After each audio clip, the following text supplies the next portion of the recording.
투자를 해도 되겠다 하는 땅을 잘 고려를 해서 판단하시는 걸 추천을 드리고, 안녕하십니까, 김농부 망고농장입니다. 저희 농장에 방문해 주시는 분들이 귀농을 준비하시는 분들이 굉장히 많이 있고, 귀농을 준비하시는 분들 중에 많은 걸 물어보시던데 그 중에 가장 중요했고 그 부분에 대해서 한 번 더 얘기를 드리고자 해서 요약 정리를 한 다음에 이번 영상을 찍게 되었고, 이렇게 영상을 시작해 보겠습니다. 주제는 어떤 주제냐면, 땅을 구매를 하려고 하는데 투자할 만한 땅이 어떤 땅을 투자를 하면 되는가 라는 부분에 대해서 간략하게 한번 정리해서 말씀드리겠습니다. 첫 번째 가장 중요한 부분인데, 명의가 어떻게 되는가 라고 말씀을 드리고, 그리고 용도가 어떻게 되는가 라고 말씀을 드립니다. 가장 먼저 토지 이용 규제 사이트가 있습니다. 그 사이트의 용도를 먼저 확인을 해 보시고요. 그 땅에 대해서 한번 열람을 해서 이 땅이 어떤 용도를 가지고 있고, 그리고 혹시나 이 땅이 이용 규제라든지 그리고 뭐 보존구역이라든지 아니면 뭐 그린벨트 이렇게 묶여 있는 땅들은 내가 나중에 이 땅에 집을 짓거나 아니면 다른 행위를 하려고 해도 굉장히 제약이 많이 있거든요. 그 부분을 가장 중요하시게 생각하고, 그리고 두 번째는 부동산에서 등기부등본 떼주시는 거 말고 내가 직접 부동산 가기 전에, 계약을 하기 전에 불과 몇 시간 전에 한번 핸드폰으로도 요즘 열람 가능하거든요. 그래서 등기부등본 열람을 필히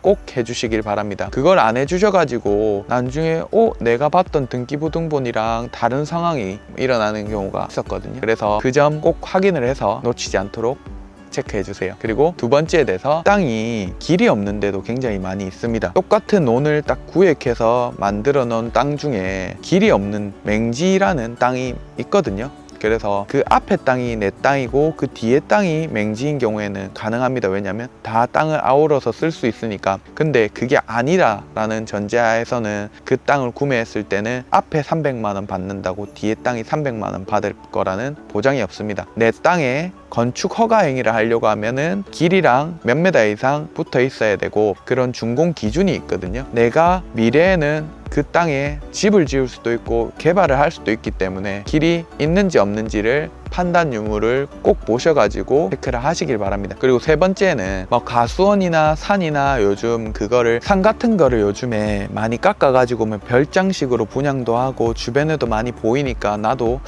산을 깎아가지고 투자를 해보거나, 아니면 산이 나름 평수 대비 저렴하구나 라고 생각을 할 수 있거든요. 그래서 저한테 물어보시는 분들도 있었고, 그리고 농장하기에, 망고 농장하기에도 괜찮지 않냐, 왜냐면 넓고 가격도 저렴하니까 라고 이렇게 말씀하시는 분들도 있었어요. 식물이 경사가 심한 곳, 20% 이상 경사가 있는 곳에는 식물이 되지는 않습니다. 그래서 그 땅을 편편하게 만든다 가정을 했을 때, 이렇게 우뚝 솟은 거에서 편편하게 하면은 실제로 쓸 수 있는 땅은 많이 줄어듭니다. 이렇게 정리를 하는데 비용이 많이 듭니다. 그 점을 고려를 하면 그게 정말 정말 저렴해서 내가 계산을 해봤을 때 합당하다 했을 때는 투자할 만한데, 그 경사가 너무 심한 땅들은 웬만하면 후자로 밀어두는 걸 추천을 드립니다. 네 번째는 저도 겪었던 경험이고 저도 한번 주변에서도 들었던 경험인데, 첫 번째, 축사 주변에 있는 땅들은 다른 땅들을 한번 고려를 해보시는 게 좋습니다. 파리라든지 벌레라든지가 많이 생길 수밖에 없어요.